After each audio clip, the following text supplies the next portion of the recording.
নমস্কার, আমি সুষমা। কেমন আছো তোমরা সবাই? দেখো, আজকে সকালে এত সুন্দর একটা ওয়েদার দেখেই মনটা খুব ভালো হয়ে গেল।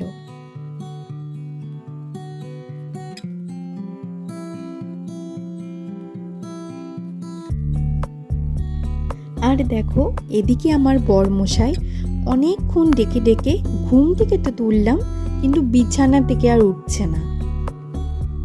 সকাল সকাল ডেকে দিয়েছি বলে কতই না রাগ করলো আমার ওপর, কারণও ঘুমোতে খুব ভালোবাসে। এরপরেই আমি ওকে বললাম, যখন উঠেই গেছো, যাও গিয়ে স্নানটা করে নাও। আর তারই মধ্যে দেখো, আমি আমার বেডটা ক্লিন করে নিচ্ছি। শীত হোক কিংবা গরম, আমার কিন্তু সবসময় একটা চাদর লাগে।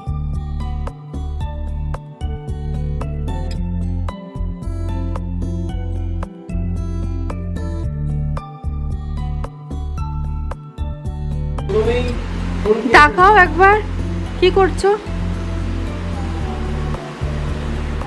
তোমার এই চিরুনি, দেখি চিরুনিটা।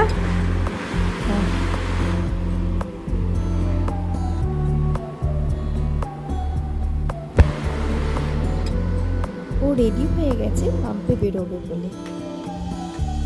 ও ক্লিন হয়ে গেছে, এবার লাইটগুলো অফ করে চলে যাচ্ছে ওকে খেতে দিই। সব থেকে ফেভারিট ব্রেকফাস্ট কি জানো?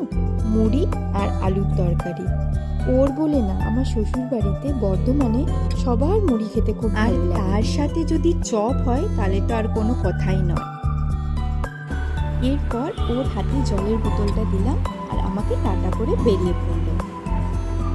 হোক, ও তো বেরিয়ে গেল। এরপর আমি চলে গেলাম ঠাকুমা শাশুড়ির কাছে। আমি জিজ্ঞেস করছিলাম, কি করছো তুমি? বলছে আমাকে কেউ খেতে দেয়নি সকাল থেকে, ওই জন্যেই চলে যাচ্ছি ঠাকুমার জন্য কিছু আনতে। গিয়েই দেখছি রান্নার মাসি আর অর্চনা মাসি মুড়ি খাচ্ছে আর খুব গল্প করছে। তারই মধ্যে আমার চোখে পড়লো, আমি জিজ্ঞেস করে নিলাম, এগুলো কি রান্না করছো? তো আমাকে ওরা বললো, এটা এদিকে শাক হবে, ঝিঙে দিয়ে ছোট মাছের বাটি চচ্চড়ি।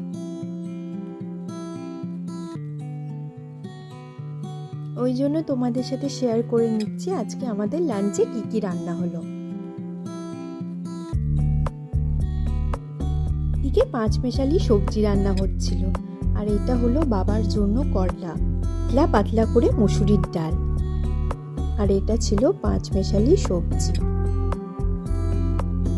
এদিকে দেখলাম ডিমের ঝোল করবে বলে আলুগুলো সেদ্ধ করে ভেজে রেখেছে, আর এই যে ডিমের ঝোলের মধ্যে টমেটো পেস্ট করে দিয়ে দিল।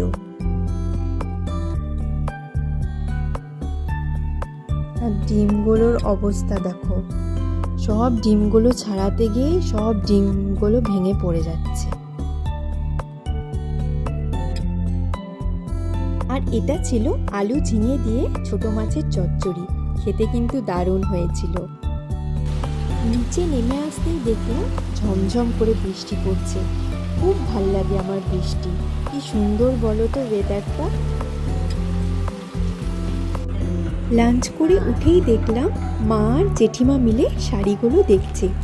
আসলে সামনেই তো দুর্গাপুজো, আর আমাদের গ্রামের বাড়িতে বিজুড়ে খুব ধুমধাম করে দুর্গাপুজো হয়, সেই জন্য তারই মধ্যে বেছে নিচ্ছে কিছু শাড়ি। এরই মধ্যে যশোদি এসে বলল আবার বৃষ্টি নেমেছে, তাই ছুটতে চলে এলাম বারান্দার জানলাগুলো লাগাতে, আর ফ্যানটাও অফ করে দিলাম। কিছুক্ষণ হয়েছে ভাত খেয়ে উঠেছি, তার উপর আবার এরকম ওয়েদার, ওই জন্য তাড়াতাড়ি চলে এলাম রুমে। আর পর্দাটা টেনে লাইটগুলো অফ করে মনটা খুব চাইছিল একটু ঘুমিয়ে পড়ি। আর আমরা সেই বাঙালি মানুষ, ভাত খেয়ে আবার দুপুরে ঘুমোবো না, সেটা হতে পারে? ওই জন্য চাদর মুড়ি দিয়ে ঘুমিয়ে নিলাম একটু। বেশ অনেকক্ষণ ধরে একটু ভাত ঘুম দিয়ে দিলাম। এই উঠে লাইটগুলো আবার অন করে একটু বিছানাটা ক্লিন করে নিচ্ছি।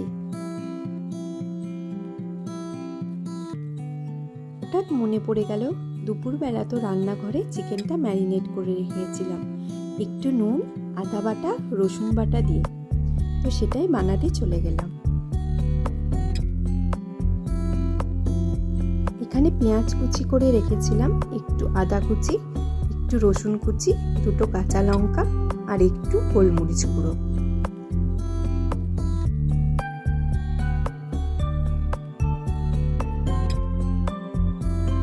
আর এবার দেখো গ্যাসটা জ্বালিয়ে নিচ্ছি। বাবারে, এইটাতে কিন্তু আমার ভীষণ ভয়। এবার বসিয়ে ফেললাম কুকারটা।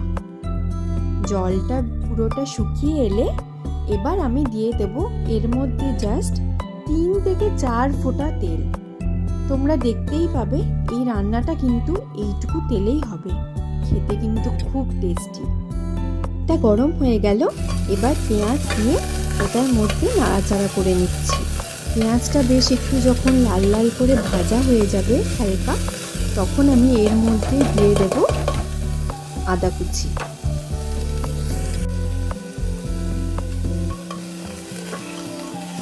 আবার দেখো ভালো করে নাড়াচাড়া করে নিচ্ছি। খুব অল্প তেল দিয়েছি তো ওই জন্য বারবার নাড়াচাড়া করছি। এবার এর মধ্যে রসুনটাও অ্যাড করে নিয়েছিলাম, যেটা আমি দেখাতে একদম ভুলে গেছি।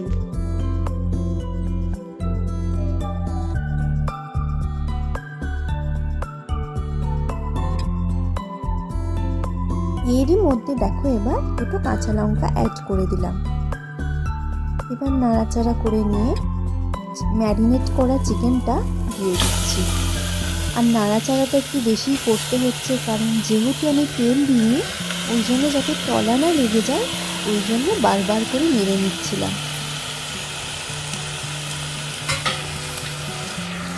এখন চিকেনটা নাড়তে নাড়তে কতটা জল বেরিয়ে গেছে, তো এইভাবেই আস্তে কষে নিলাম।